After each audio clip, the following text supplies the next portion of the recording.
How to fix Verizon Wi-Fi not working.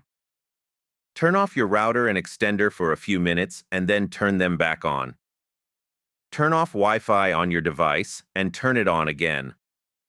Move your device closer to the router and remove obstacles.